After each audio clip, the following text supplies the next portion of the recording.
We've come up with a solution to the UK's next big problem. In August 2012, insect bites resulted in 30,000 visits to A&E, either due to the bite, infection, allergic reaction or other complication.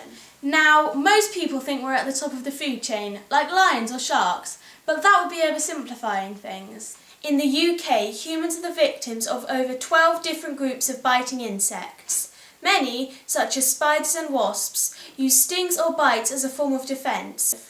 We are also bitten by other insects who want to feed off us. Ticks are a particular problem, especially for ramblers. We have personal experience with midges, and there are gnats and horseflies too. There are also mosquitoes in the UK. They don't transmit disease here yet, but they do like to feed on humans, and this problem will only get worse. Let's take a look at these tiny insects. The mosquito is a global problem.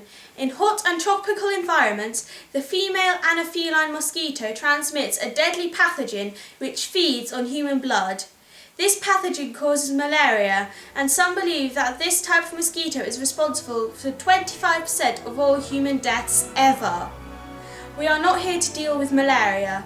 We want to deal with a simpler but more UK-based problem.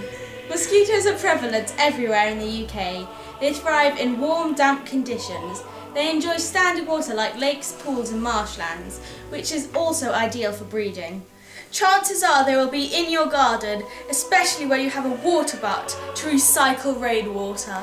Let's face it, if you live in this green and pleasant land called England, and if you have a bit of damp weather, you are likely to encounter mosquitoes, especially at dawn and dusk when they like to feed. We are not proposing to change our landscape, and we cannot change our weather, not on our own at least.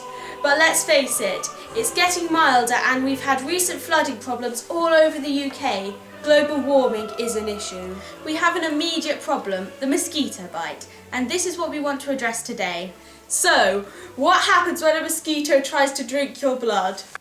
Firstly, mosquitoes are attracted to bright, vivid colours. Remember, mosquitoes are insects, and what attracts insects to plants? They are also attracted to carbon dioxide, but you can't cut down your respiration. Avoid fragrant soaps and shower gels. Insects are attracted by floral scents. Wear khaki or very pale colours and avoid perfumes. Tuck your trousers into your socks and wear long sleeves and protective headgear.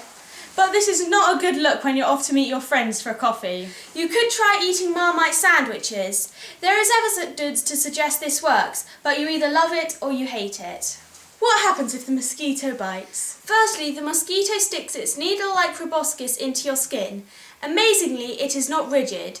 It is incredibly supple and will bend and curve around the cells of your body as it searches for blood. The needle is actually two tubules. The first is the hypophalanx. Saliva is pumped down this tube into the skin. The second tubule is the labrum. This sucks up the blood. The saliva acts as an anticoagulant. It stops the blood from clotting so the mosquitoes can take its time. It may take up to a couple of hours before you start to itch and realise that you've been bitten. Itching leads to scratching, and this will open up the wound and could lead to an infection. In fact, the itching is likely to lead to secondary complications, whereas the original bite might not. Some of the 30,000 visits to A&E in August 2012 were due to infection or complication. We have identified and quantified the problem. Whilst we are not at a stage where malaria is a UK problem, we can see that itching and scratching will open up the wound and lead to complications. The solution is quite simple and needs a lot less explaining than the problem. Our solution is to stop the itching, which is caused by histamines coming to the bite site. This causes the red swelling associated with an insect bite and the desire to scratch. Our solution is an antihistamine-laden sticking plaster.